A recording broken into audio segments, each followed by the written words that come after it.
n'ikiganiro muraho wo kumenya. Nk'uko mumaze kubimenyera mu kiganiro muraho wo kumenya, muraho neza mwe bakunzi b'umuraho wo kumenya. Nishimira kenshi kubana namwe mu biganiro bidufasha bikatwungura kwiyungura ubwenge ndetse no kujijuka. Niyo mpamvu uyu munsi nifuje ko tuganira cyangwa se ko twungurana ibitekerezo kuri topic ivuga kuki abantu babeshya, kuki mbeshya, kuki ubeshya. Hari ubushakashatsi bwabikozweho, sibwo ngiye kugarukaho. Hari byinshi abantu babitekerezaho, sibyo ngiye kugarukaho. Ahubwo hari akantu kamwe nifuje kugarukaho kari concerned cyangwa se kerekeye kubijyanye no kubeshya. Akenshi naje gusanga kubeshya ni mu buryo bwanjye uko mbibona nawe ufite uko ubibona. Nasanze kubeshya ari igihe umuntu aba adashaka kugaragara muri iyo sura, ahubwo ashaka kwiyambika indi sura, either yifuza kuba yabayo cyangwa se yumva ko ariyo nziza kurusha uko yaba ari. Ushobora kuba wenda udashaka kwiyambika isura yo kuba mwiza ukabatika nigire gutya hari bishobora kunkiza. Akenshi usanga hari abantu bafite indwara yo kubeshya nk'indwara, akabeshya nta mpamvu afite, nta na kimwe gituma afite kubeshya, bwo kubeshya bikaba byarabaye ingeso, nkuko abyuka akagira inzara, abyuka kumva ashaka ibyibanze muri ubu buzima bwacu bwa buri munsi, akumva ko no kubeshya ari ibintu bisanzwe. Ariko hari n'ubundi buryo bwo kubeshya, aho umuntu abeshya ashaka kwidefanda, ashaka kwirengera, ashaka kugaragaza ubundi buryo bwiza butuma afatwa mu buryo bwiza.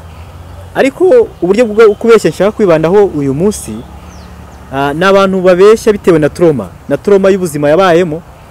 Kantaye nk'urugero, umuntu yavukiye mu cyaro, avukira mu bukene bwinshi, avukira ahantu hatari comfortable kuri we, ahantu yumva atishimiye, ahantu yumva ko n'abamuzengurutse batamenya, akumva ko kuko yahavuye, kuko yateye imbere, kuko afite aho Imana yamukuye naho imugejeje, akumva ko ayo mateka yiwe ya kera cyangwa se yahise atakomeza kuza muri CV yiwe, no bikamutera kujya ahora abeshya yiyitirira uwo atari we. Ugasanga nabyo nubwo afite trauma yahashize, ariko no guhora abeshya nabyo ubwabyo ni trauma afite, kuko nabyo bimugiraho ingaruka.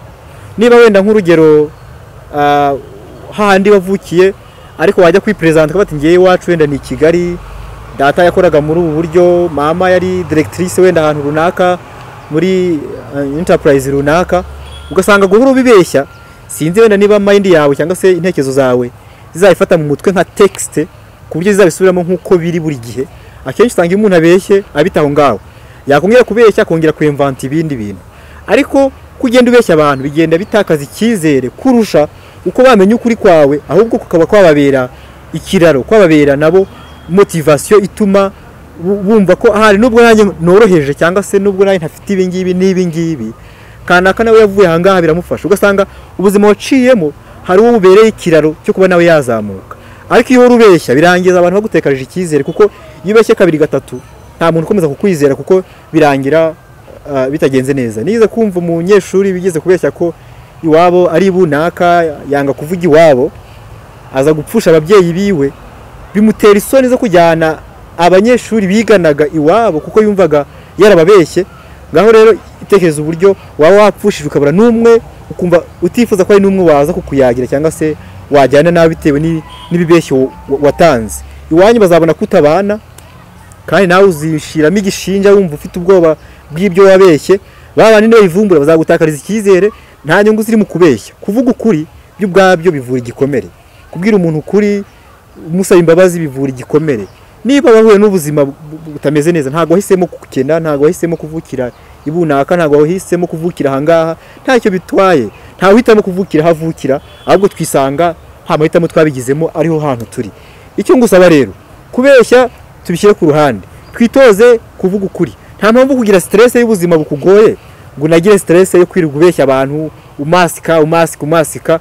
Reka ikizima cyangwa se cyiza cyo tuvugisha ukuri. Hari abantu bakeneye kumva uko kuri kwawe, bakumva ko wateye imbere, bati nanjye nubwo mfite ubu buzima bungoye bimeze bitya, ariko basi nanjye nabatera imbere nka kanaka. Ugasanga ya journey cyangwa se rwa rugendo wanyuzemo rubereye abandi umugisha, rubereye abandi cyigisho ahari utari uzi kurimo gutanga. rero kubeshya si byiza, kubeshya bitera ingaruka, kubeshya biravuna mu mutwe. Guhora buri gihe ufite page y'ibibeshya urubuze kubwira abantu ntago buri professional. Icyo nabasaba nuko twakwiga kuvugisha ukuri, tukaba abo turibo, apana kwigira umunaka, kwigira kanaka, kwigira ikinaka, kwigira utariwe, nta kizima kirimo. Ahubwo buwuriwe ukubaha bikubahire, kandi no gusuzugura uko wavutse mu muryango ukenye, nawe ntago yakwiye kuba inshuti yawe, kuko inshuti ni kubahira icyo uricyo, igafata indangagaciro zawe akakubahira uwuriwe. Naho kwigira umunaka ntago uzabawe, kwigira ikinaka ntago uzaba cyo, kwigira yuko hari ukuntu ibintu bimeze neza ntago uzahinduka byo. Abo bantu kuvumbura uzasanga birangiye bakubonye mu isura yawe, kandi nabo bantu babahomye. Mu musozo, reka twitoze indangagaciro yo kuvugisha ukuri, reka twitoze kuba abo turibo, bitanga amasomo ku bandi. Utazafata ayo masomo uzabikwangira, uzarika gende, uzabana na babandi bazafashwa nabyo, bishimire kubana nawe, bishimire kukwigiraho, nawe wishimire gutanga ayo masomo, kuko ubuzima buratwigisha. Ndabashimiye mwese ku buryo tubana ku biganiro cyangwa se inyunganizi mugenda mumpa ku biganiro byacu. Imana iduhane umugisha, kandi twirinde kwibeshya, ahubwo tuzamura indangagaciro yo kuvugisha ukuri. Ukuri kube indangagaciro ituranga, harimo inyungu nyinshi. Muzambwira. Murakoze, murakarama.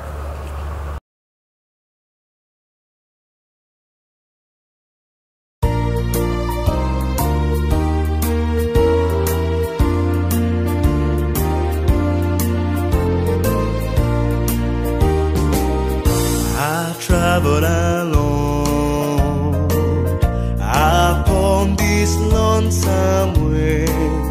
My burdens were heavy and dark was my day.